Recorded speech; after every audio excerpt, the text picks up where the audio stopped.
En este momento, en los Estados Unidos, se está desatando una auténtica locura. Todo comenzó en una de las preparatorias privadas más exclusivas del corazón de Manhattan, Nueva York, una escuela donde la colegiatura anual supera los $60,000, el equivalente a más de 1 millón de pesos mexicanos. El otoño pasado, 25 alumnas de esta élite educativa realizaron un viaje de estudios a México. Sin embargo, la verdadera bomba estalló a su regreso.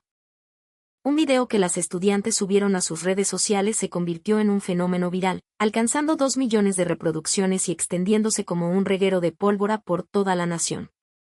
Las reacciones de los estadounidenses que lo vieron fueron extraordinarias, cargadas de incredulidad y asombro. Preguntas como ¿de verdad así es México? ¿Somos realmente un país desarrollado? ¿Por qué en Estados Unidos no podemos lograr algo así? Inundaron los foros de Internet. La conmoción fue tal, que una avalancha de padres de familia comenzó a contactar a la escuela, exigiendo que el próximo viaje de estudios fuera, sin lugar a dudas, a México. Estas son las palabras de Michael Anderson, el maestro que las acompañó, un hombre con 20 años de experiencia y más de 40 países a sus espaldas. He viajado por todo el mundo, pero esta es la primera vez que veo a mis estudiantes sufrir un impacto cultural de esta magnitud.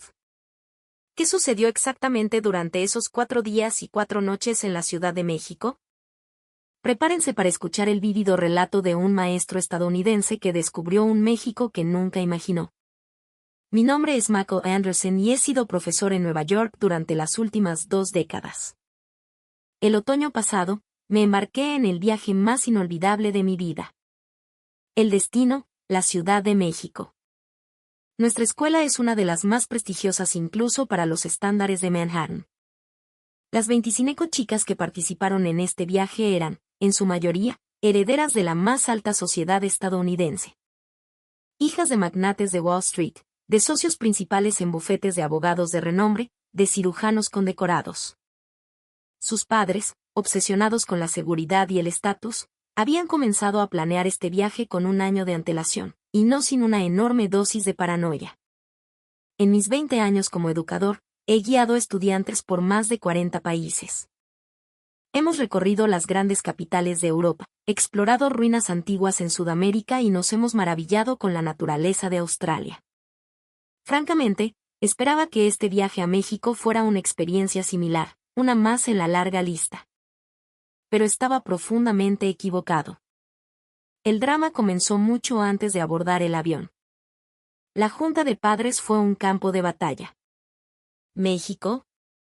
¿Está seguro, señor Anderson? ¿Con los narcos, los secuestros? ¿No sería mejor ir a Canadá? Las advertencias eran apocalípticas. Las chicas recibieron instrucciones de no usar joyas, de no separarse del grupo ni por un segundo y de desconfiar de todo y de todos. Algunas incluso empacaron gas pimienta. Aterrizamos en el Aeropuerto Internacional Benito Juárez poco después de las 11 de la noche. Desde el momento en que descendimos del avión y pusimos un pie en la terminal, recibimos el primer golpe de realidad. A pesar de la hora, el aeropuerto funcionaba con la precisión y la energía del mediodía.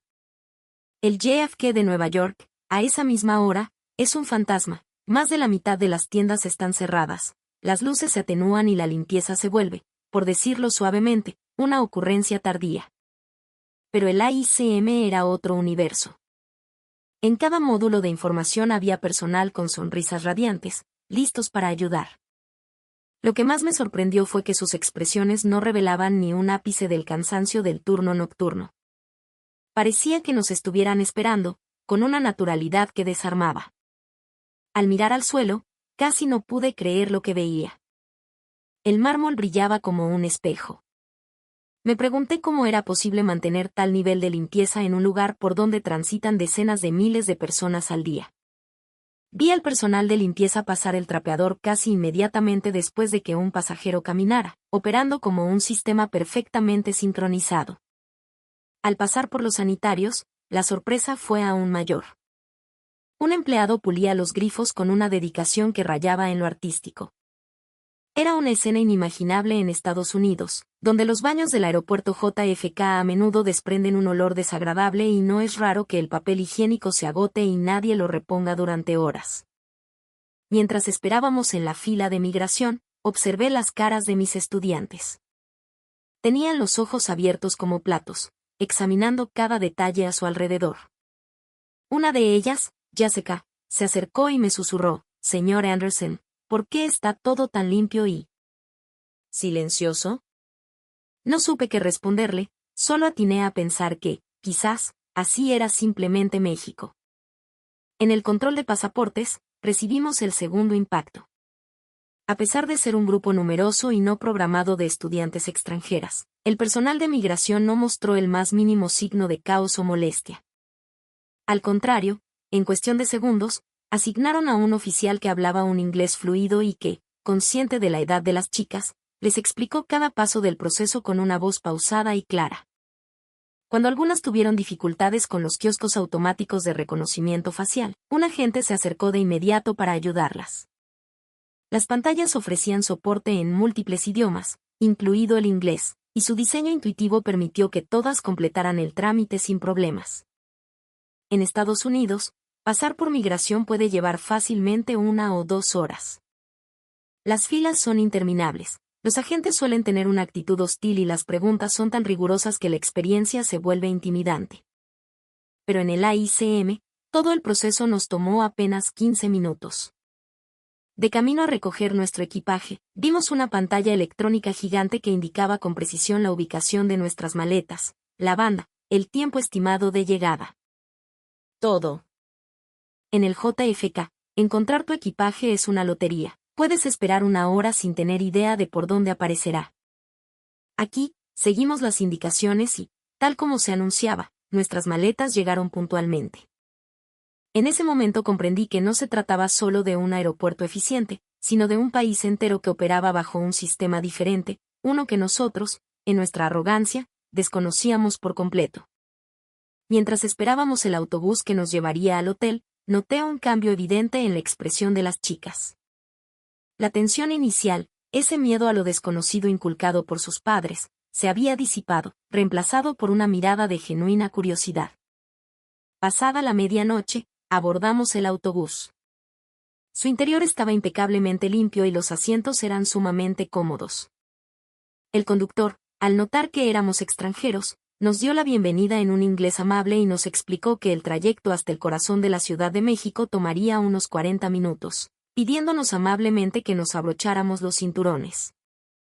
Cuando el autobús se puso en marcha, el paisaje nocturno de la ciudad comenzó a desfilar ante nuestros ojos. A pesar de la hora, la autopista estaba perfectamente iluminada. Cada farola, espaciada con una precisión milimétrica, bañaba el asfalto en una luz blanca y segura. Los vehículos fluían en un orden casi coreográfico. No vi a nadie intentando rebasar imprudentemente ni escuché el estruendo de un claxon. Las carreteras nocturnas de Nueva York suelen ser oscuras y transmiten una sensación de peligro, pero esto era otro mundo. Al entrar a la Ciudad de México, un murmullo de asombro recorrió el autobús. La causa eran las tiendas de conveniencia que veíamos por la ventana. Eran Oxxos y 7-Elevens. A pesar de ser más de la 1 de la madrugada, sus luces brillaban intensamente y la gente entraba y salía con total normalidad. En Nueva York, después de las 11 de la noche, una duda en ir sola a una tienda de conveniencia.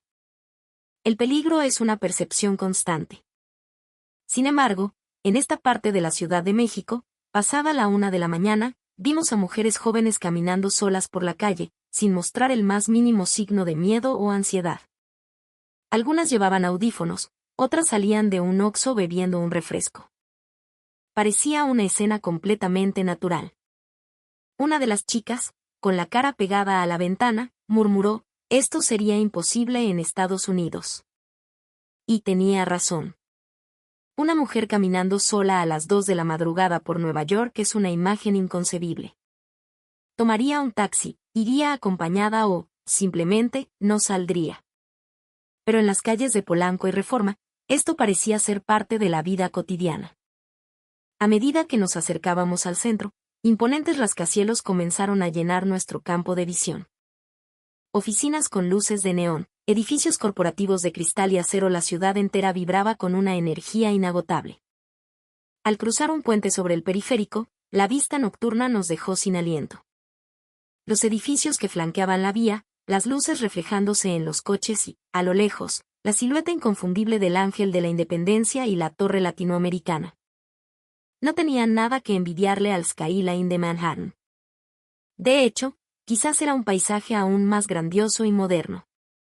Llegamos al hotel pasadas las 2 de la madrugada, pero, para nuestra sorpresa, los alrededores seguían llenos de vida. Restaurantes abiertos las 24 horas, taquerías iluminadas, gente haciendo sus compras en tiendas de conveniencia. Aunque Nueva York se autodenomina la ciudad que nunca duerme, esto era de otro nivel.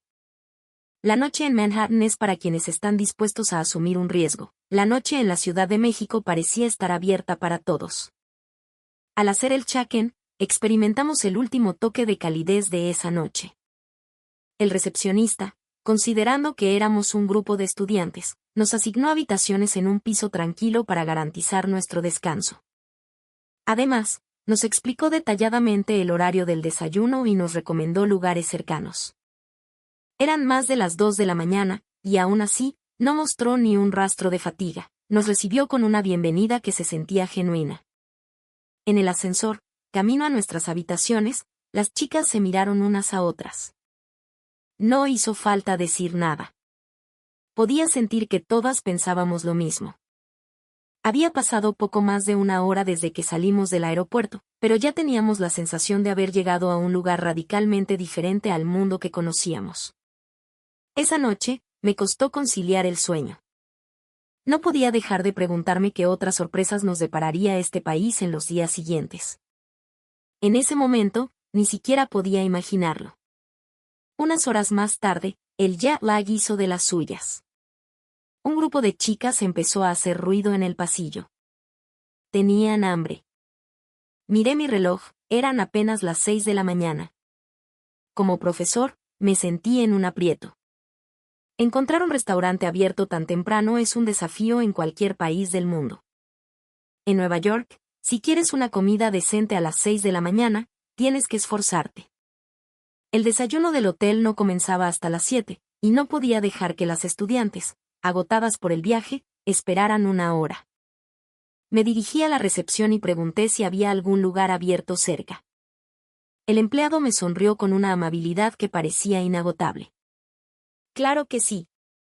Justo en la calle de al lado hay un puesto que abre las 24 horas. Venden tamales calientitos y atole. Una delicia. Escuchar que podíamos comer a esa hora me pareció casi un milagro. Salí del hotel con 7 estudiantes. El aire de la mañana era frío, pero las calles ya estaban despertando. Personas trotando, oficinistas camino al trabajo, jóvenes saliendo de un Oxxo con un café en la mano. La Ciudad de México era una urbe que empezaba a latir desde el amanecer. Al doblar la esquina, el aroma a masa de maíz y canela nos envolvió. Empujamos la lona del puesto y un vapor cálido nos recibió. Ya había varios clientes, un hombre de mediana edad leyendo el periódico mientras comía en silencio, un estudiante con su laptop abierta, y un par de trabajadores que parecían recién salidos de un turno nocturno. Que un pequeño puesto callejero estuviera funcionando con esa naturalidad a las 6 de la mañana era, en sí mismo, un hecho asombroso. Cuando vimos los precios, nuestros ojos se abrieron de par en par. Un tamal por 25 pesos. Un vaso de atole por 20. En dólares, era un precio ridículamente bajo. En Manhattan, un desayuno para una persona cuesta, como mínimo, de 15 a 20 dólares, y eso por un simple café y un bagel. La señora del puesto, al ver que éramos extranjeros, nos trató con la misma calidez que a sus clientes habituales. Aunque su inglés era limitado, se comunicó perfectamente con gestos y señalando las enormes ollas de vapor. La velocidad del servicio fue increíble. Menos de 5 minutos después de ordenar, nuestra pequeña mesa improvisada estaba llena. Tamales humeantes de rajas con queso y de mole, y vasos de atole de chocolate espeso y reconfortante. Las chicas dudaron un instante ante aquella comida que nunca habían visto. Una de ellas, Emily, tomó un tamal de rajas, le dio una mordida y sus ojos se iluminaron. ¡Oh, por Dios! Esto es delicioso, exclamó, y lo devoró en un abrir y cerrar de ojos. Las demás la imitaron y la mesa se llenó de exclamaciones de placer. Al momento de pagar, llegó otra sorpresa. 7 personas comimos hasta saciarnos y la cuenta total fue de unos 250 pesos. Menos de $15. En Manhattan, un desayuno para 7 personas nos habría costado, como mínimo, $150. Al irnos, la señora nos despidió con un sonoro y gracias, gueritas, vuelvan pronto. Quedé maravillado de que pudiera ser tan amable con un grupo de extranjeras que había irrumpido en su puesto a las 6 de la mañana. Ya en la calle, las chicas no dejaban de hablar. Qué rico, qué barato y qué gente tan amable, decía una. Encontrar esas 3 cosas juntas en Estados Unidos es casi imposible, añadía otra, negando con la cabeza. De regreso al hotel, pasamos por un 7-Eleven para unas estudiantes que querían comprar botanas. Al entrar, nos encontramos con otro mundo. A pesar de ser tan temprano, la tienda estaba tan ordenada como un supermercado de lujo. Los estantes, repletos de productos. Las tiendas de conveniencia en Nueva York suelen ser estrechas, oscuras y con poca variedad. Por la noche, por temor a los asaltos, algunas incluso bloquean el acceso a ciertas áreas. Pero en México era completamente diferente. Y lo más asombroso era la cantidad de servicios que ofrecían. No solo vendían productos, sino que podías pagar servicios, enviar paquetes, comprar boletos de autobús e incluso realizar operaciones bancarias. Las chicas, maravilladas, recorrieron los pasillos. Una descubrió un café de olla de una marca local y se quedó fascinada por el concepto, tomándole fotos mientras se preguntaba cómo sabría.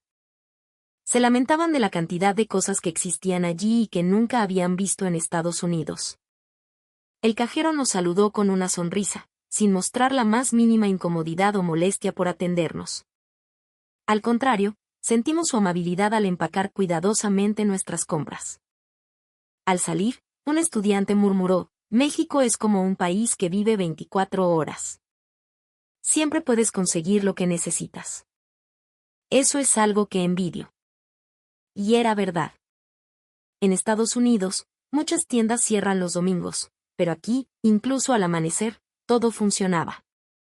De vuelta al hotel, volví a maravillarme con la limpieza de las calles. No se veía ni un solo trozo de basura. Vimos a los barrenderos trabajando desde temprano. La ciudad entera parecía un organismo vivo, funcionando de manera orgánica. Al llegar al lobby del hotel, el resto de las estudiantes ya estaban bajando. Cuando nos vieron, nos preguntaron a dónde habíamos ido. Al escuchar nuestra historia sobre el desayuno de tamales, todas nos miraron con envidia, pidiendo que la próxima vez las lleváramos. En ese momento, supe que esto era solo el comienzo. Las verdaderas sorpresas estaban por llegar. A las 9 de la mañana, comenzó nuestro itinerario oficial. El primer destino era el bosque de Chapultepec, un lugar que el personal del hotel nos recomendó para observar la vida cotidiana de los capitalinos. Decidimos ir en metro. Para unas estudiantes estadounidenses, el transporte público es una experiencia ajena. Aunque Nueva York tiene su subway, la mayoría de ellas se mueven en el coche de sus padres o en Uber. Rara vez usan el metro, principalmente por la percepción de que es peligroso y sucio. Desde el momento en que entramos a la estación, las chicas soltaron una exclamación de asombro. Estaba impecablemente limpia. El suelo brillaba, las paredes no tenían ni una mancha de grafiti y el aire era fresco. A pesar de estar bajo tierra, no había olores extraños. Inevitablemente, recordé el metro de Nueva York, oscuro, húmedo, con un olor penetrante y ratas corriendo por las vías. Esto era otra dimensión. A menudo decimos que nuestro metro tiene más de 100 años y que por eso está en mal estado, pero al ver el metro de la Ciudad de México, me di cuenta de que eso no era más que una excusa. Mientras bajábamos por las largas escaleras eléctricas hacia el andén, noté que, a pesar de la profundidad, la ventilación era excelente. No se sentía como si estuviéramos bajo tierra. Las chicas no paraban de mirar a su alrededor, tomando fotos. Al llegar al andén, la gente esperaba en filas ordenadas, siguiendo las líneas amarillas pintadas en el suelo. Nadie empujaba ni intentaba colarse. Volví a sorprenderme al ver las pantallas electrónicas que indicaban con exactitud en cuántos minutos llegaría el siguiente tren. Un estudiante miró su reloj y confirmó que el tren llegó justo a la hora marcada. En Nueva York, nunca sabes cuándo llegará el subway. Puedes esperar 10 minutos y que no pase nada, o que de repente lleguen 3 seguidos. Los neoyorquinos simplemente no confían en los horarios. Pero aquí, el tiempo se respetaba al segundo. Cuando las puertas del vagón se abrieron, el comportamiento de la gente fue impresionante. Todos se hicieron a un lado para dejar salir a los pasajeros. Solo cuando el último había descendido, comenzaron a abordar de manera ordenada. Sin empujones, sin gritos. Las puertas del subway de Nueva York, en cambio, son un campo de batalla. La gente que baja y la que sube se mezcla en un caos, a menudo con gritos y discusiones. Mis estudiantes, acostumbradas a esa jungla, se quedaron sin palabras ante el civismo del metro de la Ciudad de México. El interior del vagón también estaba impecable. Los asientos no tenían grafitis, el suelo estaba limpio y los asientos reservados para personas con discapacidad, mujeres embarazadas o adultos mayores estaban respetuosamente vacíos. El aire acondicionado funcionaba a la perfección y el ruido era mínimo, lo que permitía conversar sin problemas. Fue entonces cuando una de las chicas hizo un descubrimiento que la dejó boquiabierta. Señor Anderson, hay wifi. Y es gratis. Puede que suene trivial, pero en el metro de Nueva York es impensable. En cuanto entras en un túnel, pierdes toda la señal. Las chicas, emocionadas, comenzaron a enviar fotos a sus familias. Al llegar a nuestro destino y subir a la superficie, la majestuosidad del bosque de Chapultepec se abrió ante nosotros. El lago, los enormes árboles, los senderos que se perdían en la distancia y, al fondo, el castillo de Chapultepec en lo alto de la colina. Era un ambiente distinto al de Central Park, con una elegancia y una escala propias. Dentro del parque, la vida cotidiana de los mexicanos se desplegaba ante nuestros ojos, corredores, ciclistas, familias paseando. A pesar de ser un día entre semana por la mañana, había una cantidad sorprendente de gente disfrutando del aire libre. Lo que más nos impresionó fue la limpieza y la seguridad del lugar. Vimos a un anciano practicando tai chi. Un estudiante, con valentía, se le acercó. Aunque no hablaban el mismo idioma, se comunicaron con gestos. El señor, con una sonrisa amable, le explicó que hacía ejercicio allí todas las mañanas. Al ver esa escena, las chicas asintieron, como si de repente comprendieran por qué los adultos mayores en México parecían tan saludables y activos. Nos sentamos en una banca a descansar y observamos a nuestro alrededor. Vimos a un padre enseñando a su hijo a andar en bicicleta, a madres empujando carriolas. Era una estampa de paz. Nos llamó la atención la cantidad de gente paseando a sus mascotas. Todos llevaban correa y una bolsa para recoger sus desechos. Cuando vimos a un hombre limpiar lo que su perro había hecho, las chicas se mostraron muy impresionadas. En Nueva York, aunque es obligatorio, no todo el mundo cumple la norma. Al mediodía, presenciamos una escena curiosa. Oficinistas de los edificios cercanos compraban comida en puestos callejeros y se sentaban en las bancas del parque a comer. Decidimos imitarlos. Compramos unas tortas y unos jugos frescos en un puesto cercano, encontramos un lugar junto al lago y nos dispusimos a comer. La brisa era fresca, y el sol se reflejaba en el agua. Las chicas no paraban de tomar fotos, diciendo que nunca habían vivido algo así. Después de comer, ocurrió algo aún más sorprendente. Sin que nadie se lo pidiera, las estudiantes comenzaron a recoger su basura de forma voluntaria. Estaban imitando lo que veían hacer a los mexicanos a su alrededor. Cuando buscaron un bote para depositarla, se dieron cuenta de algo. En todo el parque, a pesar de su tamaño y la cantidad de gente, no había ni un solo desperdicio en el suelo. Central Park, los fines de semana, se desborda de basura. La excusa es siempre la falta de personal de limpieza, pero al ver Chapultepec, entendí que, al final, todo se reduce a la conciencia cívica. Antes de irnos, algo más captó nuestra atención: el sistema de bicicletas públicas, Ecobici. Las bicicletas rojas, perfectamente alineadas en sus estaciones. Nos enteramos de que se podían rentar fácilmente con una tarjeta de transporte o una aplicación móvil. Un estudiante consultó el precio y no podía creerlo. Los primeros 45 minutos eran increíblemente baratos. En Nueva York existe un sistema similar, pero es mucho más caro. Las bicicletas suelen estar en mal estado y el vandalismo es tan común que uno duda en usarlas. Por la tarde, dejamos el parque. Las chicas dijeron que recordarían por mucho tiempo esas horas que pasamos allí. La seguridad, la limpieza y la cultura de respeto mutuo fueron lo que más les impactó. Nuestro siguiente destino era el corazón financiero y comercial de la ciudad, el Paseo de la Reforma, rumbo a la zona de Polanco. Yo tenía un objetivo claro, además de que las chicas querían ir de compras, había algo que quería que vieran a toda costa, la Biblioteca Vasconcelos o el Museo Soumaya. Al adentrarnos en las calles de Polanco, flanqueadas por boutiques de lujo y restaurantes de alta gama, los ojos de las chicas volvieron a brillar, abrumadas por la elegancia de la zona. Cuando llegamos a la Biblioteca Vasconcelos, se quedaron sin palabras. Ese espacio monumental, con sus estanterías de acero que parecían flotar en el aire como el esqueleto de una ballena, era más una obra de arte que una biblioteca.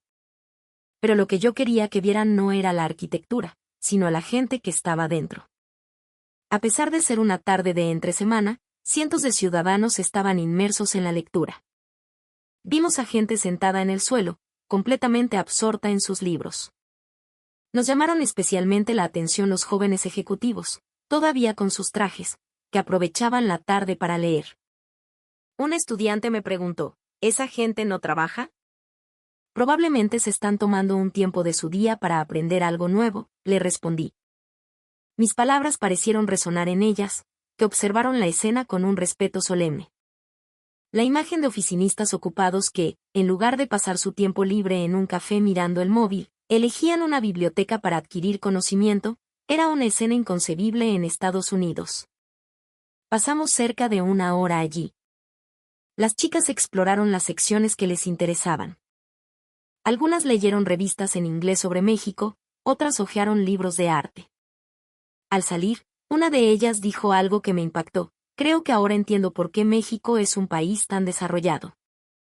Es por esta cultura, esta gente que no deja de aprender y de leer. Dijo que esa pasión por el conocimiento parecía ser el motor que impulsaba al país entero. Las demás asintieron. En algunas partes de Estados Unidos, existe una especie de corriente antiintelectual. Leer se considera aburrido, y a los que se esfuerzan en sus estudios se les tacha de nerds. Pero en México, la percepción era completamente opuesta. Después, fuimos de compras por la avenida Presidente Masaryk. Las chicas estaban especialmente emocionadas con los productos de belleza y cuidado de la piel. La calidad de la cosmética mexicana es reconocida en Estados Unidos, y ellas estaban encantadas de probarlos. Quedaron fascinadas con el servicio en las tiendas. Las empleadas les recomendaron productos adecuados para su tipo de piel y les explicaron con detalle cómo usarlos. En Estados Unidos, es muy difícil recibir ese nivel de atención. La mayoría de los vendedores son indiferentes o actúan como si les estuvieras haciendo un favor. Al caer la tarde, nos dirigimos a un barrio de moda entre los jóvenes, La Condesa, para que pudieran ver la cultura juvenil mexicana. Nada más salir del metro, nos envolvió una atmósfera vibrante. El sonido de la música, las risas de la gente, las terrazas de los cafés llenas. La energía de La Condesa era abrumadora. Cientos de personas caminaban por las aceras arboladas, y aún así, nadie chocaba con nadie. Las chicas grababan todo con sus teléfonos. En el Parque México, vimos a un grupo de jóvenes practicando pasos de baile al ritmo de música latina. Los espectadores aplaudían, disfrutando del espectáculo en un ambiente seguro y limpio. Las estudiantes comentaron el alto nivel de los bailarines y lo increíble que era poder disfrutar de un espectáculo así, de forma gratuita y segura. Nos adentramos en un pequeño mercado de diseño, donde jóvenes artistas vendían sus creaciones. Desde joyería hasta artesanía moderna, cada pieza desbordaba personalidad. Las chicas se detuvieron en un puesto que vendía aretes inspirados en los patrones de los azulejos de Talavera. La vendedora, en un inglés perfecto, Les explicó que su trabajo combinaba la tradición mexicana con un diseño contemporáneo. Varias compraron un par, diciendo que sería un recuerdo muy especial. En otra tienda vendían obras de caligrafía con frases en español. Las chicas admiraron la belleza de las letras. Una de ellas le pidió al artista que escribiera su nombre, y él accedió encantado. Me contaron que esa pieza ahora decora su habitación en Nueva York. Mientras caminábamos, las chicas hablaban de lo afortunados que eran los jóvenes mexicanos por tener espacios donde podían expresarse libremente. En Nueva York, dedicarse al arte es un lujo. Los alquileres son tan caros que es casi imposible para un artista joven sobrevivir. Pero aquí, parecía que existía un terreno fértil para el talento. Nos detuvimos frente a un café con un diseño único, una mezcla de muebles vintage e iluminación moderna. Las chicas quisieron entrar. El interior era aún más especial. Las paredes estaban decoradas con obras de arte y una de las paredes era una inmensa estantería llena de libros. No era solo un lugar para tomar café, sino un espacio para disfrutar de la cultura. Mientras esperábamos nuestras bebidas, observé a nuestro alrededor. Muchos jóvenes trabajaban concentrados en sus laptops. Otros leían. El café funcionaba como una segunda oficina o estudio.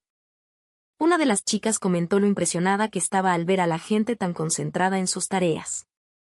En los cafés de Estados Unidos, la gente suele estar charlando o mirando el teléfono, pero los jóvenes aquí parecían diferentes. Estuve de acuerdo con ella. En la juventud mexicana se percibía una pasión, una voluntad de lograr algo, un deseo de crecer. Se podía leer en sus ojos. Esa energía parecía ser otra de las fuerzas que impulsaban al país. Por la noche, las calles se volvieron aún más vibrantes. Las luces de neón se encendieron, la música subió de volumen y la gente llenaba las calles saliendo de bares y restaurantes. Las chicas estaban completamente inmersas en esa atmósfera. Para cenar, fuimos a una taquería que nos recomendaron, pues querían probar la auténtica comida mexicana. Nada más entrar, el olor a carne asada y tortillas de maíz nos abrió el apetito. El mesero, muy amable, les explicó los diferentes tipos de tacos. Al principio, estaban un poco tímidas, pero pronto se soltaron, probando de todo, pastor, suadero, longaniza. No paraban de exclamar lo delicioso que estaba todo. Al pagar, otra vez la misma sorpresa. 25 personas comimos hasta hartarnos, y la cuenta por persona fue de unos 400 pesos, el equivalente a unos $25. En Estados Unidos, una cena similar en un buen restaurante mexicano costaría, como mínimo, $80 por persona. Las chicas negaban con la cabeza, incrédulas. De regreso al hotel, caminando por la noche de la Ciudad de México, hablamos sobre el día. Dijeron que habían visto tantas cosas que tenían la cabeza a punto de estallar. Todo era diferente a Estados Unidos, pero en el buen sentido. Un estudiante dijo en voz baja, me gustaría vivir en México. Aunque lo dijo medio en broma, su expresión era seria. Las demás parecieron pensar lo mismo. Llegó la mañana de nuestro último día. Las chicas se levantaron más temprano de lo habitual para hacer las maletas, ya que por la tarde iríamos al aeropuerto. Después del desayuno, decidimos hacer una última excursión, el centro histórico de Coyoacán. Tomamos el metro y las chicas caminaron lentamente, como queriendo grabar en su memoria cada detalle de la ciudad. Observaban a la gente, fotografiaban las calles. Al llegar a Coyoacán, el lugar ya bullía de actividad. El mercado de artesanías, con sus puestos coloridos, cautivó a las estudiantes. Se dirigieron directamente a una tienda que vendía artículos con diseños mexicanos. Quedaron fascinadas con los bolsos de tela bordada y los objetos de arte huichol. Al entrar, el dueño las recibió con un cálido bienvenidas. Les explicó el significado de cada pieza con paciencia. Ese trato tan cercano las conmovió. Era algo que no se experimenta en el turismo masivo de Estados Unidos. Una de las chicas compró regalos para toda su familia, satisfecha con la calidad y el precio. En un puesto callejero, compraron esquites. Probaron por primera vez esa mezcla de granos de elote con mayonesa, queso, chile y limón. Soltaron gritos de alegría. ¿Cómo es posible que algo tan simple sea tan delicioso? Todas reían, completamente seducidas por ese sabor. Luego, entramos a una tienda de recuerdos. Bolsas de tela, camisetas con frases en español. Las chicas eligieron con esmero los regalos que llevarían a casa. El dueño, como agradecimiento, les regaló unas pequeñas pulseras. Gracias por visitar México, les dijo. Ellas se emocionaron de nuevo, sintiendo la hospitalidad del pueblo mexicano. Para almorzar, comimos en un restaurante de comida tradicional. El lugar estaba lleno, no solo de turistas, sino también de locales. El menú tenía fotos en inglés, lo que facilitó la orden. Cuando llegaron los platillos, las chicas se maravillaron. La presentación era exquisita. El mole de un color profundo, el arroz a la mexicana perfectamente anaranjado, el verde intenso del guacamole. Era una obra de arte. El mesero les enseñó a hacer tacos con las tortillas recién hechas. La explosión de sabores las dejó sin palabras. Comieron en un silencio casi reverencial. Después de comer, visitamos el Museo Frida Kahlo, la Casa Azul. Las chicas quedaron impresionadas por la intensidad de su arte y la historia de su vida. Fue un momento de paz y reflexión. Descansamos un rato en el Jardín Centenario, charlando sobre los últimos días. Dijeron que la experiencia había superado todas sus expectativas. Que no sabían nada de México antes de venir, pero que ahora se había convertido en su país favorito. Un estudiante dijo en voz baja que definitivamente volvería, y que le gustaría quedarse más tiempo. Todas asintieron. Estaban de acuerdo en que esos días habían sido demasiado cortos. Por la tarde, regresamos al hotel, recogimos nuestro equipaje y subimos al autobús que nos llevaría al aeropuerto.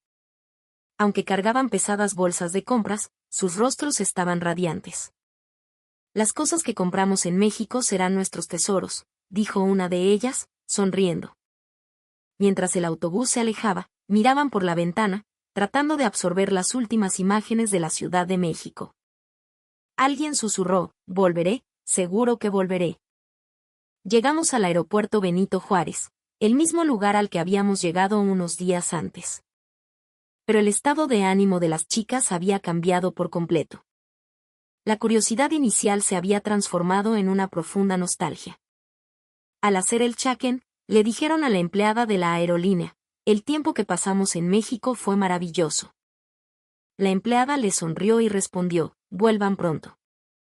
Gracias por querer a México. Cuando el avión despegó, la tierra mexicana se fue haciendo cada vez más pequeña. Las chicas observaban las luces de la ciudad, llenas de melancolía. Algunas tomaron una última foto. Aterrizamos en Nueva York al día siguiente. Los padres las esperaban en el aeropuerto. Las chicas, de repente, comenzaron a hablar sin parar sobre México. Las expresiones de los padres pasaron de la preocupación al asombro. De vuelta en la escuela, ocurrió el verdadero fenómeno. Las estudiantes empezaron a subir a sus redes sociales las fotos y los videos del viaje. Decenas de videos aparecieron de la noche a la mañana, y la reacción fue explosiva. Sus amigos en Estados Unidos comentaban con sorpresa, diciendo que no tenían idea de que México fuera un país tan avanzado. Las visualizaciones se dispararon. El video más popular fue el de la noche en Polanco, que mostraba a mujeres caminando solas y seguras a las 2 de la mañana. La gente estaba en shock. Eso es imposible en Estados Unidos, comentaban.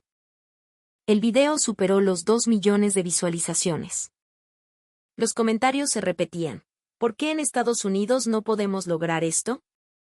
Nos llamamos la primera potencia mundial y no podemos garantizar una seguridad básica. Muchos comentarios estaban teñidos de autocrítica. El interés por México se extendió entre los padres. Empezaron a llover las llamadas a la escuela, pidiendo que el próximo viaje de estudios fuera a México. La demanda para enviar a sus hijos a nuestro país aumentó drásticamente. La escuela me pidió que diera una conferencia especial para compartir mi experiencia con otros estudiantes y profesores. El auditorio estaba abarrotado. Todo el mundo sentía curiosidad por México. Durante la charla, hablé con honestidad sobre la eficiencia de los sistemas que vi, el nivel de conciencia cívica y, sobre todo, la cálida hospitalidad y el lado humano de los mexicanos. El público escuchaba con atención. El turno de preguntas fue más largo de lo esperado. ¿De verdad México es tan seguro? ¿Cómo es la educación? ¿Son los precios tan bajos? Todos querían saber más. Al terminar, muchos estudiantes se me acercaron. Algunos empezaron a ver cine mexicano, otros se interesaron en aprender español. A raíz de esto, la escuela comenzó a desarrollar un programa de intercambio con una institución en México. El próximo año, un grupo aún mayor de estudiantes visitará el país. Las chicas que fueron al viaje ahora aconsejan a sus compañeros más jóvenes. Ese viaje, que empezó casi por casualidad, lo cambió todo. Cambió la visión del mundo de mis estudiantes. Cambió los planes de la escuela. Y empezó a cambiar la percepción que los jóvenes estadounidenses tienen de México. Todavía mantengo el contacto con las chicas que fueron a ese viaje. Ninguna ha olvidado el tiempo que pasaron en México. Me enteré de que una de ellas, de hecho, ha solicitado la admisión en una universidad mexicana.